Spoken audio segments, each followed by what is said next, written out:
Thank you so much for honoring this podcast session. So the way it is on this session, on this platform, is that you don't just stumble on the platform. You are either invited or you know we reach out to you based on what you are doing. There is not so much of a big platform, but of course, we want to be sure that the people that will be coming across this session, they will get something very valuable to help their journey. And having gone through some of your works, I mean, I'm so impressed, and I can't wait for you to share a lot about the things you do. All right, so I would like to give you um I'm not seeing your video. I don't know if from my hand alone. Okay, okay, it's fine, man. So I've gone through your profile, but if I have to read your profile, it will take a long time. So I would like you to share a bit of a bit of yourself that we might not have been able to guess.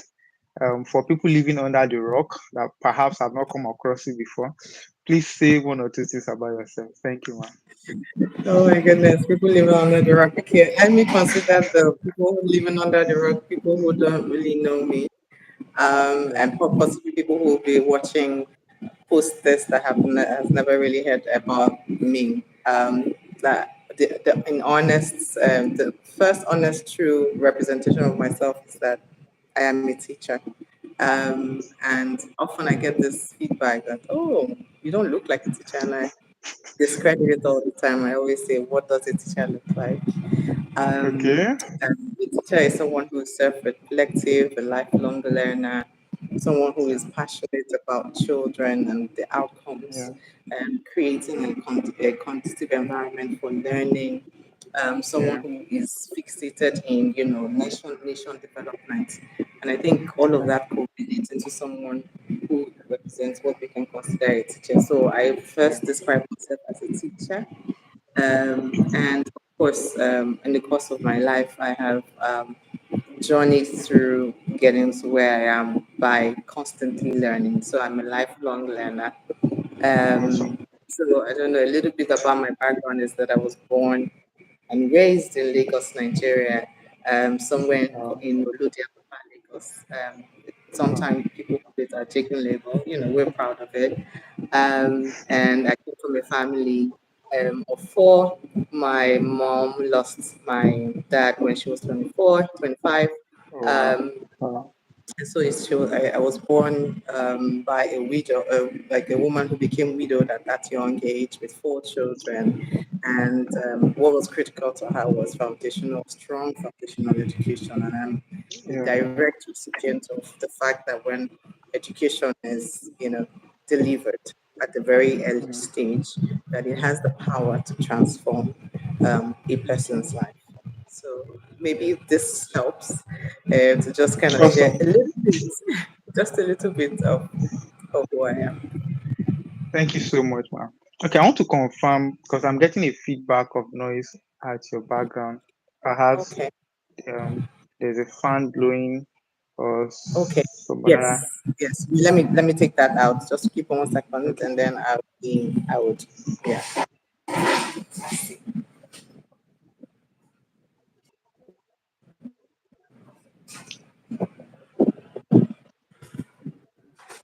Should be better now.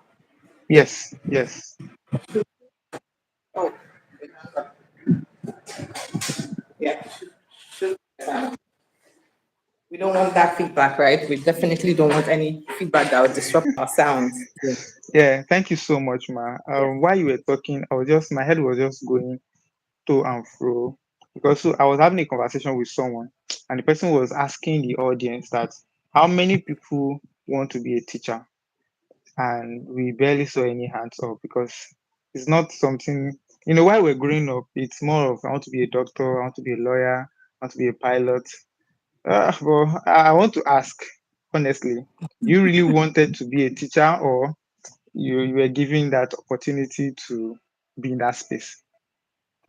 I'd be very truthful and very honest. It's actually my favorite question to be asked because I definitely always wanted to be a teacher. I think it became solid when I turned Wow. 9. And at that age, 9 was pivotal for me because that was when we were transitioning. My mom was moving us from the school that was just down my street where I lived to another school just a little further because my mom had that time figured, I think there's a school that offers better education. So let me move mm, my children to that space. And when I got to that school, I had just turned 9. I was entering at primary 4, I think. And, the teachers were amazing. And immediately, I became sort of like a teacher's delight. I like to use that phrase to describe because I became that student who then, genuinely found love in learning. I became that mm. student who teacher. I felt that I could make sense of what was being taught easily. And then Yeah. teachers then started making me their teacher assistant. So I was always, the one type of teacher to do one thing or the other in the class. I don't know if you know what that Wow. means. And Yeah, I do. genuinely, I do. I found such interest really in helping others. So when other students would say they didn't understand something, one thing or the other, I would immediately say, you know what, let me help you. Let me just help you explain. And I found Wow. it easy to do at that very young age. And because my teachers liked me, I also liked them back. And I thought, what a fantastic profession. This is something I would love to do. But in our days, Tell us, tell us. in our days, you could not. Definitely, you could not just wake up and tell your parents you want to be a teacher. Oh no. Oh no, you won't That try it. just wasn't possible. You can't try that. And so what Wow. I definitely did was when I went to secondary school, so I did secondary school at Federal Government College, somewhere then it was in Kwara State. Now it's in Niger State. And I fell in love with accountancy or accounting and bookkeeping. And I figured, oh, definitely I should, follow this path. But always at the back of my mind, it was still teaching. So I could do it Mm, and still prepare myself, teaching at the probably university level or just mm, teaching. But then I also knew, no, I wasn't for older students. I was much more in tune to younger students. So, I wow. graduated from secondary school, went into studying accountancy. But in the long run, I came back to Mm, roots again. I came and I went to start all over again, another degree in education. wow. And then from there, I first of all started volunteering actually at a very young age. I Mm, started volunteering at a very local school. And because I just loved, seeing what was happening there. And from then on, it took a life of its own. And I continued till tomorrow. And when I say it this way, that when I retire, I will retire into teaching again because I would retire volunteering my time. I started as a volunteer, I will end as a volunteer. Retired awesome. teaching volunteering in some classrooms, within my community. So yeah, always the Wow. straight answer to that is that I always wanted to teach. Well, this story is unique, kind of. All right. So Yes. you've given us a helicopter view of what it's all about. But I want to go back to your primary school or secondary school Hmm. because I've met people that found it very difficult to understand in classroom. And I want to ask, was it that you were very, very brilliant, or was it because Hmm. your teacher liked you and you liked them? Hmm. That was what affected, your perhaps your result or the way you understood in classroom. Can you speak to that? Yeah. Gosh, good thing you're asking me things that no one has really asked. So I don't know. This Wow. interview is I'm all in my feelings and in my emotions. Whew, okay. So it's a number of things. I think, anyone who knew me from primary school says, Rhoda, please tell them the truth. You were intelligent, you were smart. But Hmm. again, you would know that because you're a top performing student, you graduate with the best in my school, my set. I think I did come out with the best common entrance score at the time. Well, I didn't But know that. I didn't know that. no, it's not a story I love to tell because it's just one of those things, that I feel. And let me say this. So whilst that happened, when I entered secondary school, the story changed. So that's where I'm going. Um, Oh, yes, it did change. Yes. tell me more. So that's where I'm going. So in primary school, I do think that my mom made the right decision when she changed us. Whilst I did well at St. John's, which was just the primary school down my street, my mom said, "Oh, I think there's better opportunities." So she changed to the next school called then Umbrella. That was the name of the school. I think it still exists. Um, and I think I performed quite well. I think there was something unique about the teachers in that space. They had better teacher Okay. training. They were better remunerated. And I think they brought more to the table. They brought more of their passion. They brought more of their zeal. They had better strategies, classroom strategies. So I would say to that degree that helped a lot with someone like me, who Mm. then, went into deeper, learning in that sense. Yeah. Um, and so when I went to secondary school, common interest scores were good. I could pick any secondary school, but my older sister was already in that school, so my mom thought, I just join Okay. her. And then when Yeah. I got there, my grades plummeted. They did plummet, and Wow. I struggled. I struggled. I struggled in my JSS one. I got through our JSS when I struggled, and then our class size was about 26. It wasn't as populated the way public schools. This is a federal Yeah. public school, and I Wow. would come middle, maybe like 15th, 16th. Going Wow. towards the area. And I knew there were possibly gaps. So what happened was that I didn't finish my primary six, which is why I'm a big proponent of completing primary education. Because when I did the common entrance, I got Okay. such a great score. My mom, thought, why don't you just move on to secondary? And even all the teachers told her the same. Why keep this girl? She's capable of moving. All this, she's Mm. capable, these things. Mm. Um, so I moved second and the grades plummeted and then eventually I found myself back, bounced back again at junior secondary two towards the tail end, JSS2, JSS3, I picked by right back up. My junior work was Mm. okay. It wasn't comparable to what my Okay. experience was in primary school, was okay. And then I continued to pick up, with Okay. some support here and there. Our teachers in those days were good too. They didn't offer us remedial programs, but we know secondary school then we had our morning and our afternoon prep. And what I tried to do, because Yeah. I continued to be a lifelong learner right from then, you find the community of students who I prep with, I read with, my best Mm. friends were the most intelligent. So, Mm. use that to build myself right back up. So I don't know if I definitely answered the question well, but yeah. Yeah. Yeah. So right now I'm holding a marker so that I can see that I'm also a teacher. So I I think what you just said, from primary school, you were very good, then you entered secondary school and your grades started going down. I think there's a whole lot Yeah. between that. There are some nuances because I also had that experience. Primary school, I Hmm. was very good. No, secondary school, I was very good. I was a Hmm. senior prefect, and the way we choose senior prefect in secondary school is the best student becomes a senior Yes. prefect. That was how our Yes. principal did it. So I was hoping that once I get to university, I'll just start tutorial center, start making money, teaching for money and all. Hmm. But when I got into university, it was another story entirely. Hmm. I was behind, truth be told. But Hmm. I knew what caused that. It was bit of family issues, financial. I had to start business. Then I was not focusing. But then I want you to look back in retrospect between primary school and secondary school, something must have caused, aside the fact that you jumped a session. I know that Hmm. is also a part of it, but what really was it that the teachers were different in the way they approach? We are trying to give context to what Yeah. people are really going through. Going So through. can you speak to that one more time? Yes, yes, I can. I'd love to. Let me put it this way. I think that first of all, I was moving out of home. I was moving from primary school, which was going to school home, from home and coming back home. It was my first experience in boarding school.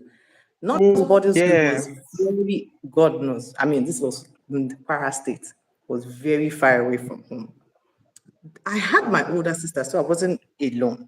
So my older sister Okay. was the biggest support system until tomorrow. She still is, but with my big, so I had that family, backing because she had been there for 3 years before myself. I was in JS1, she was in SS1. And so I did have some sort of family. However, I was moving into, I mean, we didn't share the same house. We didn't live in the same house. You know how you have Peace House, Unity House, this, and my sister was in another Yeah. house. So, but she had given me some kind of soft landing when I got to secondary school. I Yeah. think that there's that, that part of me that was transitioning, is a big transition, boarding, Okay. and then a new set of friends. Mm. People often downplay some of these small things. We call it Very small things. small. They're not, Yeah. but you see, like my mom says it this way, that the small things that matter.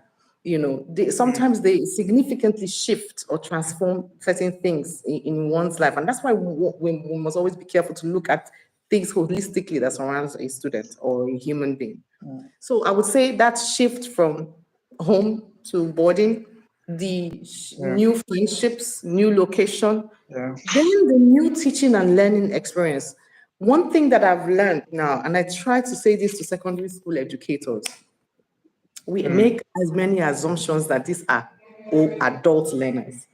Again, secondary school learners are not adult learners. They require mm, as much commitment, strategy, engagement as much as we do at the primary level.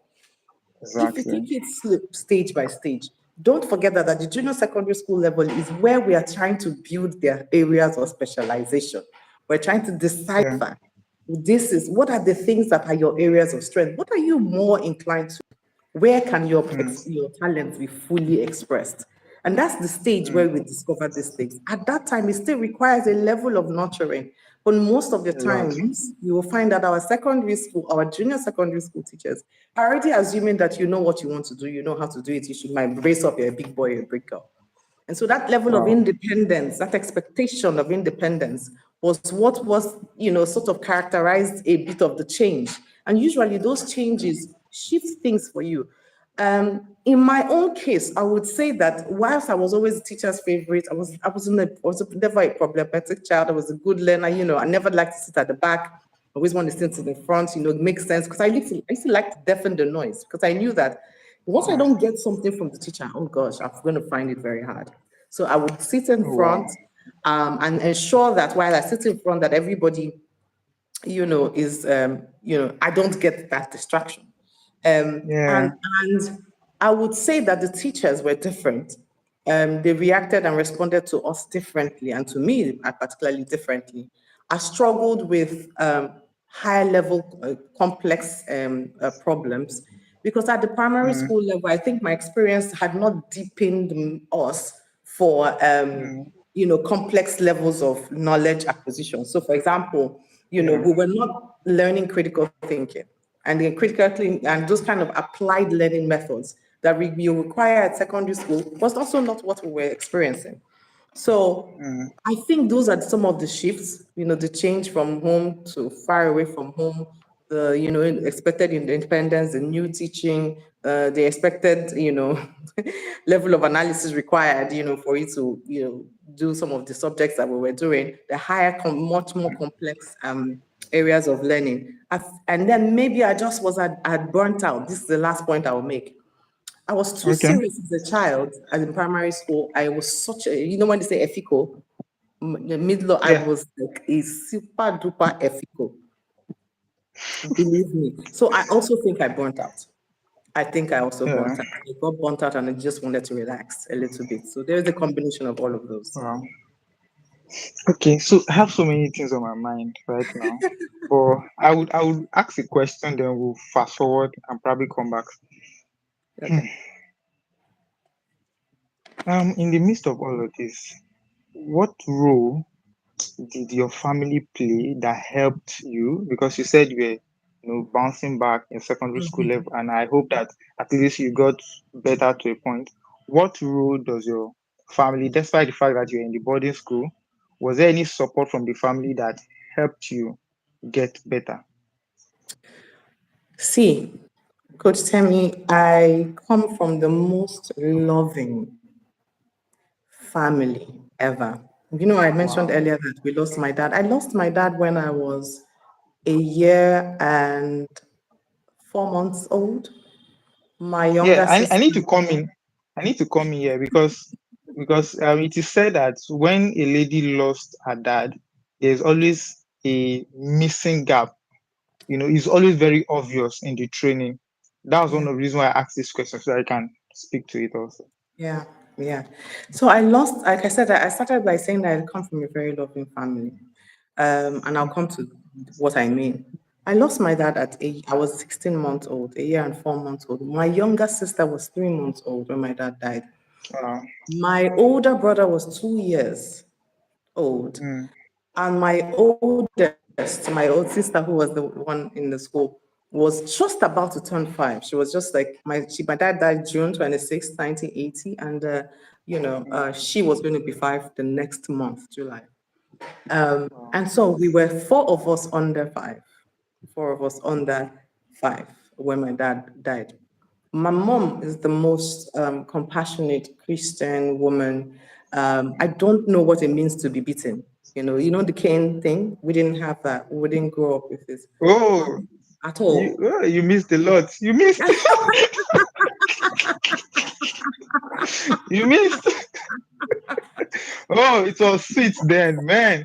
Continue, please. Oh, and so today is my practice. It's still my practice. I believe so much in it. Wow. But I probably we could get to that point. And my mom was, I think in her nature she just wasn't that person also.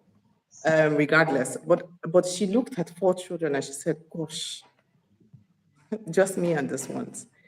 So That's she a was lot. overly loving, compassionate. She understood us for every turn. She was often prayerful. My mom would not advise us until during prayer time. When you're praying, Mm. then what during prayer, that's when she'll be telling you, you should not talk to that boy. We're praying, like we're literally praying. My mom saying Wow. she'll pick a verse in the Bible, and then she would. My mom started praying for us, for husbands, for her daughters, because she had 3 daughters. When I was 13, Wow. she said, declaring the flesh of Wow. your flesh and the bone of your bone, and things like Oh that. She used my. that platform, to sort of to advise us, to counsel, Mm. to talk to us and things like that. So I did come from a very loving family. My mom, surrounded us with her brothers, her sisters, my father's family, everyone sort of rallied around us. So we had the full support of my family, directly my mom. I do not joke with that woman. Um, and that actually shaped me. And I say it this way because there are two things I would say that my mom did with the way she loved us. She helped us to build Okay. confidence. I say it this way Mm. that if there is anything I want my children to have, the very first thing, Mm. the first two things is character and confidence. And the reason I say it Wow. is because those two things shape almost everything else you are looking for. They shape the way Wow. you build your competencies, and they shape the sort of Awesome. resilience that you have in trying to build the competencies you need in your life. Mm. Um, and so everybody wants to work with someone who is competent, but nobody wants to work with someone Yeah. who is, demeaning, who doesn't care for you, who talks with you, lacks Mm. empathy, and all of those things. Mm. Well, I think the most critical thing was my mom always kind of made us become very confident people. And so through Mm. that confidence, it helped me to find myself, to say, okay, I'm not doing well right now, but I'm going to do well. Yeah. In my family, you could not say successfully, oh, the devil is, I don't know what's wrong with me. My mom will ask you to redirect that sentence and make it Wow. positive. And so Awesome. I would say truly, I would say that that's what really shaped us. And if you meet my Mm. sisters, they're the most confident people, most resilient people. Meet my brother, the Wow. same thing, because I just have a brother. And I would say, yes, that's where it stemmed from. All of that trying to bounce back and come back was the confidence that Mm. was these many years. It was, look, you will be fine. You're struggling with something right now, but you can come out of it. So I would say that's where it Wow. came from. Yeah, that's Wow. what I would say. Wow. That's a whole lot. I won't have looked at this in this view, but confidence and character. Now I'm taking that strongly out of here. Confidence and character. Very, very important. So My I mom want would us to say, fast forward. Okay. okay, go ahead. Oh, I wanted to add to character. One of the things I heard growing up a lot was, oh, you couldn't come back home to say you fought with someone. My mom would say, what did you do? Oh, no, tell me more. Yeah. Yeah. And we used to be so angry about it. But now I looking back, I'm like, that was right. What did you do? She would say, I can live with a mad person. When the person is hot, I'll be cold. When the person is cold, then I can be hot. Wow. Yeah. So you had to form Wow. yourself. You had to form how you engaged, what you said. You had to manage those things. And that was also helping us know how to shape the kind of relationships we had and how to build the network that we needed to move on in life. Yeah. Wow. So there's a whole lot you're saying, or there's a lot I'm hearing that you might not know, you're saying. That confidence is a whole lot. Yeah. I believe that it was intentional from the part of your mom. It was Yes. very deliberate because I know Yes. people do it unintentionally, but when it's very intentional, you see the results. And Yes. talking about how it affected the way you build your network, I see what you do, around your space. Can you speak to that? How does this affect, or should I first ask that, what is your superpower? Let's say things are not going the way you want them to go, it happens, and you just look around, you just have one or two things you can do to redirect things. Yeah. Let me tell you, I have a straight answer to this. It's two things. Awesome. It's active listening and active observation. Um, Okay. I default to those two things as my superpower. Many times I'm in Wow. rooms, boardrooms, classroom, wherever. Think about the level of room. I am often reading what is not said and what is said. Mm, And so that active listening and active observation helps me unpack what to say, how to say mm, it, what to mm. strategize, what to major on. I'm sure you've heard the statement majoring on the minor and minoring on the major. I Yes. avoid, it helps me. And it helps me also to be empathetic because I am seeing and actively observing who needs to be felt, who needs to be Mm, seen, who needs to be wow. heard, and who needs to be valued. So because I'm actively listening and actively observing, I am finding a right balance to move the envelope for the Mm, conversation we're having, the contract we want to sign, next strategy for learning in the case of my learning and design and part of my work, and yeah. to keep a network of people because I know it's a phrase and it seems like it's a catchphrase. Everybody says, but it is real that your network is your net worth. Yeah, it is Wow. so real. It's the real sense of the word. So I think I would say my superpower is active listening, active observation. So I've never heard anybody mention active listening as a superpower. I know it's a component that we must all have, but I was expecting to say something else. Perhaps your confidence is superpower. But then, so let me ask, what's the biggest opportunity you've had, Oh and wow, how that's a good did you question. and how did you get it? Let me see. I've had so many opportunities. Which one should I? Okay, biggest you said, right? Yeah. Um, I would say in the. I'm trying not to. There's financial opportunities, there's investment opportunities, there's network opportunities.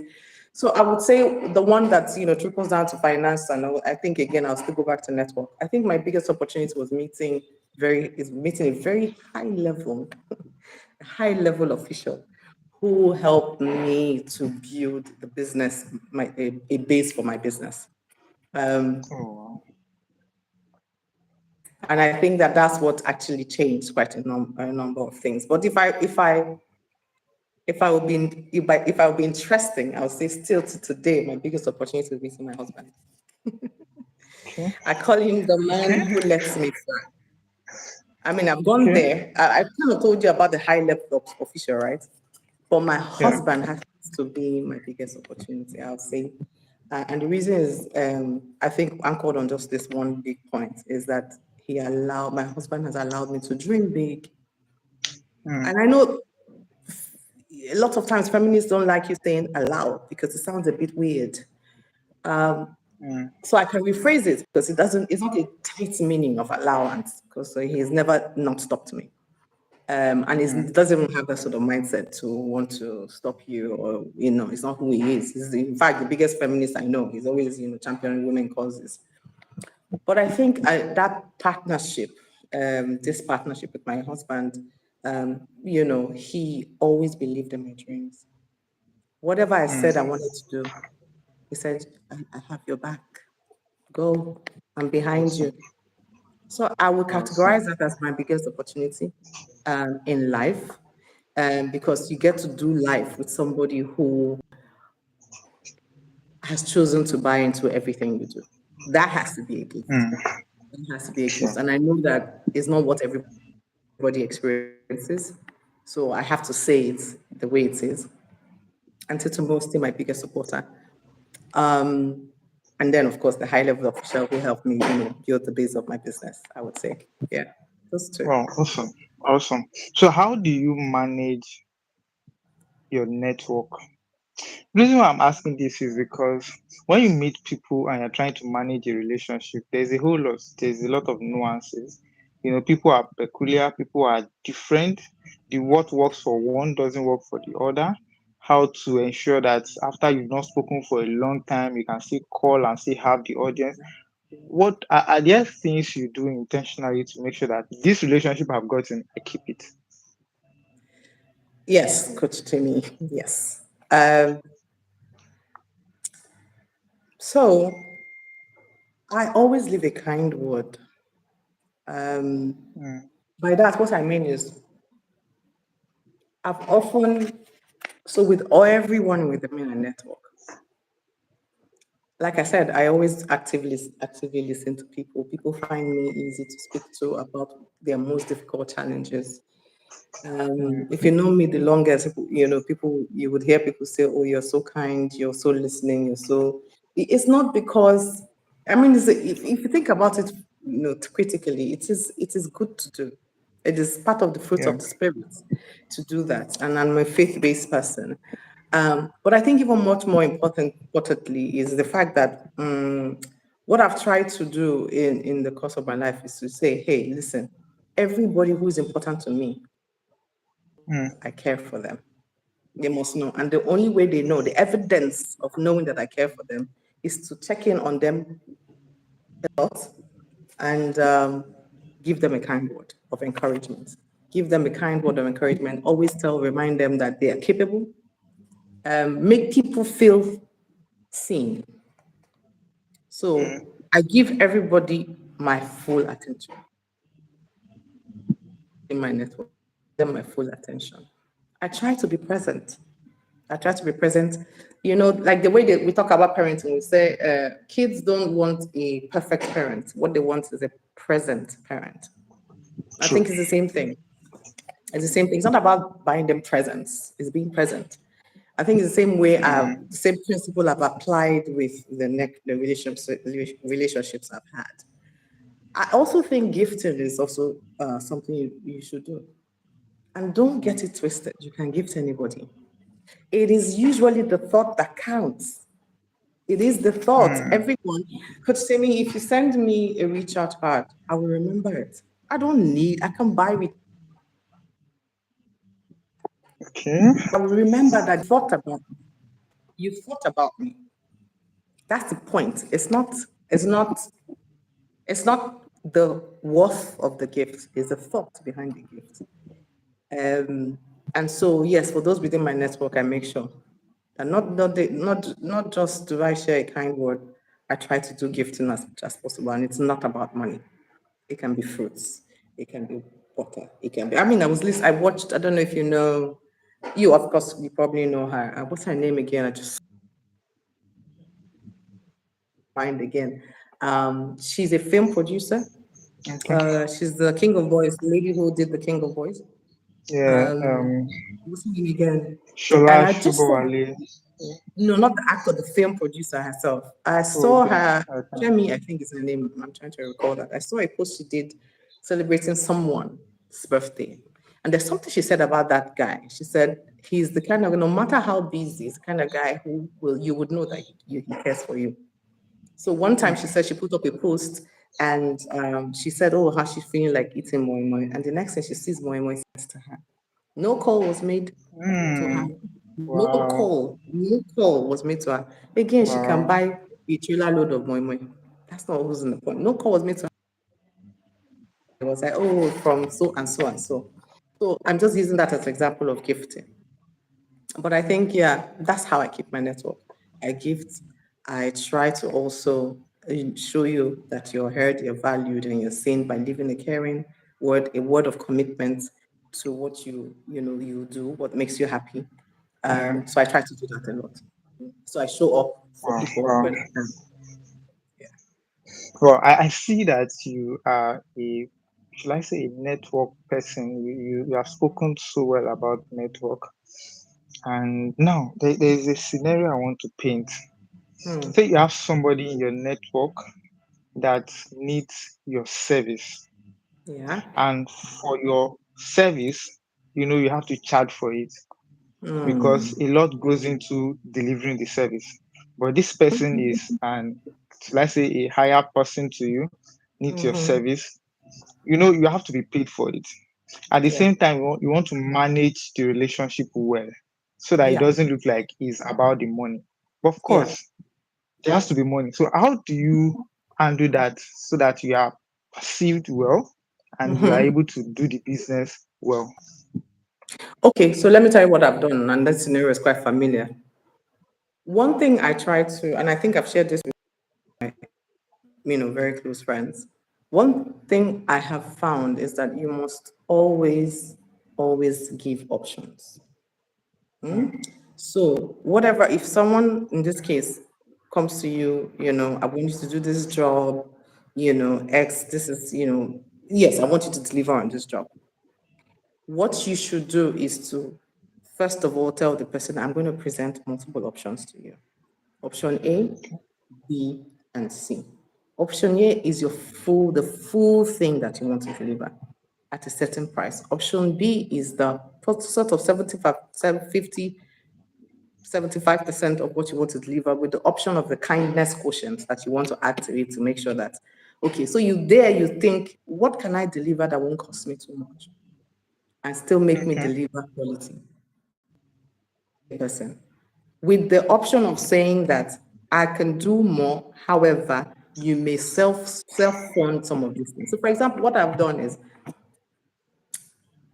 sometimes I would say, okay, if I have to fly out, for example, for this work, in that particular work, I would say, take care of all the logistics, take care of everything, take care of the flights, take care of the hotel, take care of, whatever it is you need to take care of, even the resources, take care of all Okay. of those things. And I'll be present. Sometimes I do that. Okay. So Okay. then I can charge you for just my time while you take care of everything. Because, well, I don't need to charge you for that. You can do all of that while you take care of all of it. And then, and then many times, like I said, the thing about optionality is present the options. What would you Okay. rather do? What would you like to see happen? So usually when you present the options, you will find that the person comes back to you with what works for them. And especially Okay. if it is a network that you want to keep, if it's a network you want to Yeah. keep, then do present options and tell the person that you are very happy to work with them. Your costs needs to be covered to a certain degree. These are the options that you have laid out on the table. They can come back to you to tell you which ones actually work best for them. So I would say that's what I've mostly done. And to be honest, usually comes back with the best option. It usually comes back with the best option.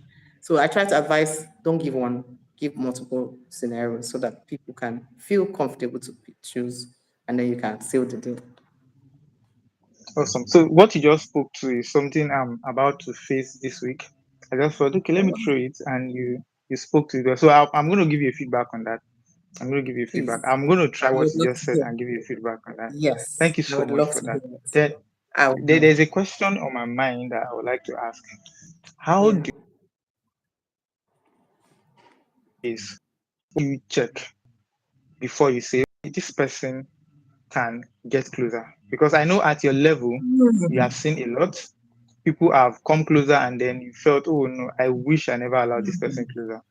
So what are these? I know even if you don't have it, there's a scan going on to say, okay, this person I just met, this person, should I not?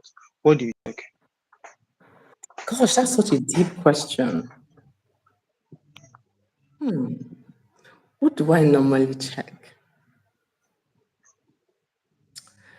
I would say that, so I try to keep my circle really tight. I try to protect because like I say to my children, my social battery, though high, can easily go down. So I'm not an Mm, extrovert. I'm not an introvert. I like to say it this way that I'm an extroverted introvert, and people define it as I'm what ambivert. But I think what I normally default checking is how has this person spoken to me, and how have I seen this mm, person speaking to others. There's a mm, power in kindness. I'm just always anchored on kindness. I want to see that this person had demonstrated a bit of kindness and compassion around me, not to me, to someone else, around them. Or what I check is, which everybody should be checking, digital footprints. Um, Coach Temi, wow. you know, yes, digital footprints. You and I know that you can tell a little or you can tell a lot about what someone has written on the internet. If you're sharp, True. you can Absolutely. tell. In fact, if the person has not written, it's also something you can use.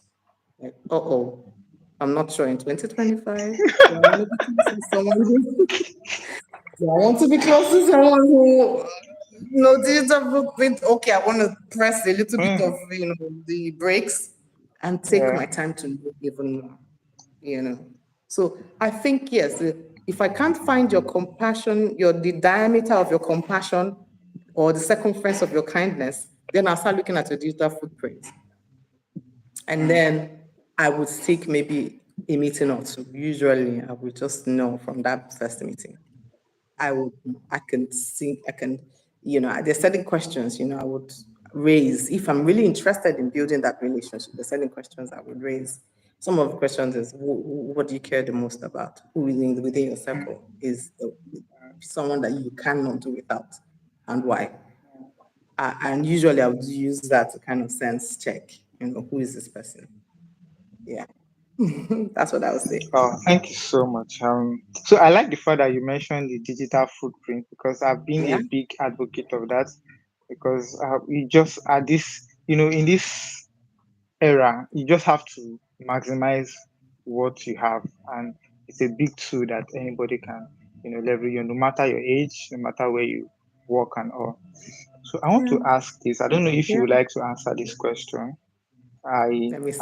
I have a proclivity. I lean into conversation, which also allows me to flow. I have questions here before me, but I don't want to use that. I like the way you speak freely. I'm enjoying it. I'm enjoying myself. I don't know if you are. So, Same. so I Same. No want to one has ask, asked me what the is your? questions you've asked me. No Thank one. you so much. You are feeding me. I'm just following you. So I want to ask, what is your biggest achievement? I don't know how you term achievement, but I would like you to speak to that. Then the second question is, can you bring somebody from a low level with the right mindset, but no result yet? Person has a good mindset, ready to learn, to where you are right now in a shorter span of time. Wow. That second question is a powerful question. And I love the question. You are good, though. I need to give you your. What? Thank you. It's not even time for you. Not I'm going to take this moment to really, really clap for you. Thank You you. are sound and you belong in this space of having Thank conversations. you. Congratulations because you're going far. Thank you so My much. biggest achievement. Ooh, that's a good question. Ah, there's just not one silver bullet to that answer, but I would. My biggest achievement. I would say, transitioning out of another field to the teaching field and succeeding at it Mm, against all odds. I mean, I would not lie. I moved my first salary as a teacher was about 27,000 naira. wow. And in the space of between 2000, okay, let me take it forward a little bit. Between 2007 to 2018, which is about 11 years, I more than geometrically increased what that salary is to what people who were my peers in other industries weren't earning.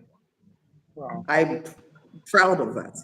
I'm proud of standing in the gap of someone who was actively teaching in the classroom, representing teachers, Mm, and representing that there is possibility to succeed mm, financially and in every sense of the word in this same profession.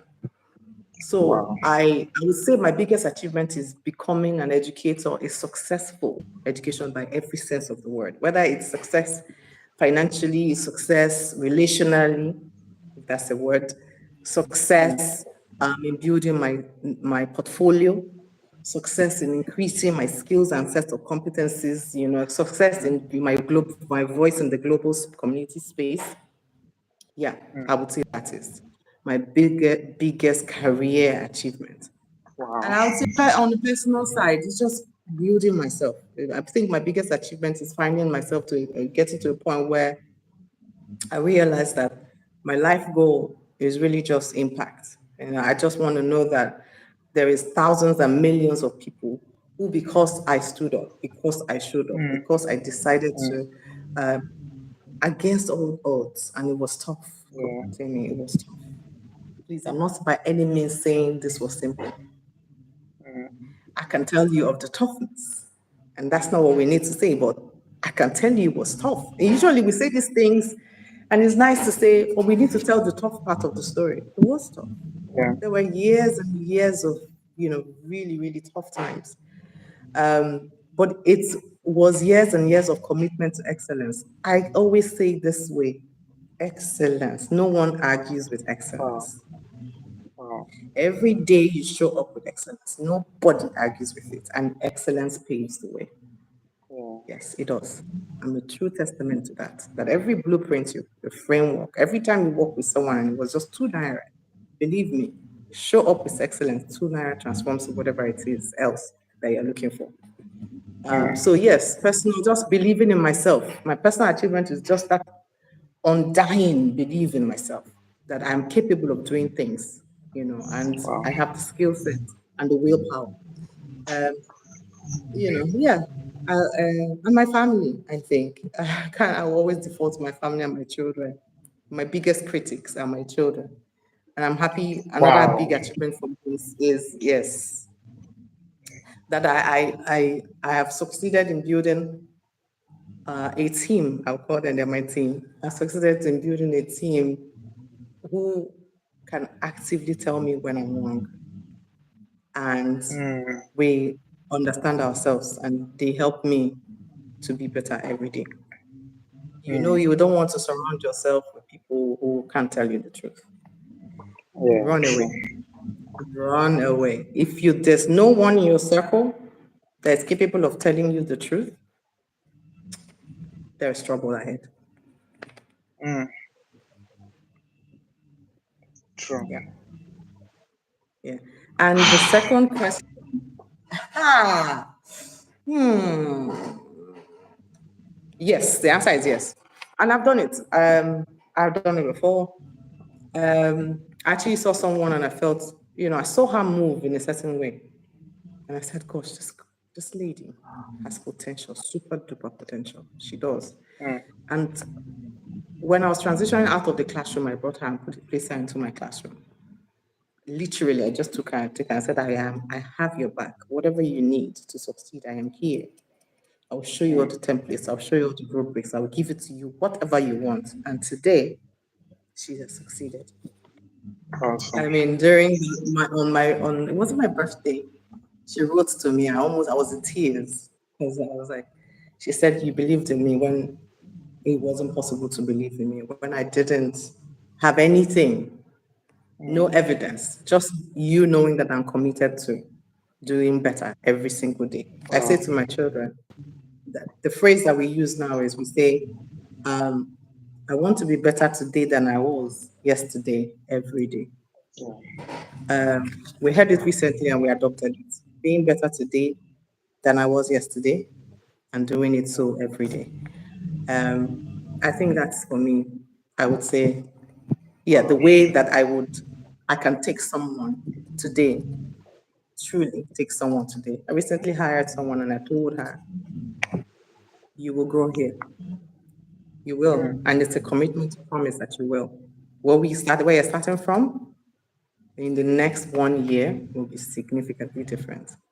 And that's just me Wow. believing in people. Because I'm a big believer of people. I'm a big lover of people. When you see me in person, I'm a big hugger as well. So I'm a people lover, and I believe in people a lot. I believe in their capacity. You said something that made it easier for me to respond. You said with the right mindset. This is all. You don't need anything else. You just have to Mm. that mindset. The mindset is a game changer. My son, and I like to use my family as an example because you can't tell you don't practice what you don't preach now. So at the Yeah. end of the day, I say all these things. If it's not directly coming through in my home, then I'm the lightning on the street and the darkness at home. I would never want to do that. So I was Yeah. telling my son recently, and I was saying to him, he will complain. There are no this, there are no that. I'll say, you don't want to say those kinds of things. You don't say there is no. Where everybody is saying there is none, you say there is one for me. And I Mm. said, don't give up. Keep looking for that intention. Keep looking for that this. And then we'll argue and argue, no kids. We'll argue. Eventually I said, let's succeed first. Succeed first. With this thing I said you should keep searching. Keep searching for that intention. Keep looking for it. Keep searching. Keep looking.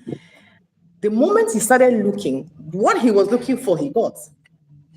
Mm. And it's just like, if there's anything I'll say to anyone listening, is like the universe, I think God has designed the universe this way. The universe is a giver. It's what you say to it that it returns right back to you. So Mm. yeah, that's what I say. I can take any just believe that positive mindset and strong belief in yourself. Both of us can work and we'll go where you need to go. Awesome. Awesome. Yeah. I apologize for my background because we're almost done. I Don't felt I worry. shouldn't install it. Yes, that's fine. Um, That's fine. there's a whole lot going on in my mind. Perhaps we I'm have to do working. this again because I'm looking at time. I'm I looking am at happy time. to. I am happy to, for sure. So, okay, I see you believe a lot in people Yeah. and you want to help people. Yeah. But how can you help people that have the mindset is bad due to their Hmm. upbringing? You know, Yeah. it's a different thing when there are some people that are not easy to help. Even when you give them Yeah. money, they don't know how to handle it. So Yes. I've met people like that of recent, and I was trying to okay do this, do that, but we are not talking at the same frequency. It's hard to make them Yeah. understand. I Is I understand. don't know. This I go on the I street on, understand. once in a week. I hit the street. I speak to people, preach to people, and try to help them. But what what pulls me down is the mindset. Like it's hard. What can you do to make sure that the growth is faster? Hmm. It's a good question. I'll say a couple of things, and there are also things that I've done. Um, Many times, people come with this background that you've said. They've come with the background of, it's not easy to have grown up with rejection as Mm. the order of your day.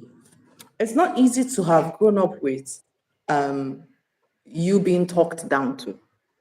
You've been told you're a no gooder. There's nothing good about you. You hear it from your parents every single day. You hear it from your friends. You were the bullied one. You were not in the social network of the cool people in the school. At home, you were not Mm. liked. You were beating blue, black center. Oh my. You've lost everything that sounds that you feel like somebody believes in me. You don't even have one person who believes in you.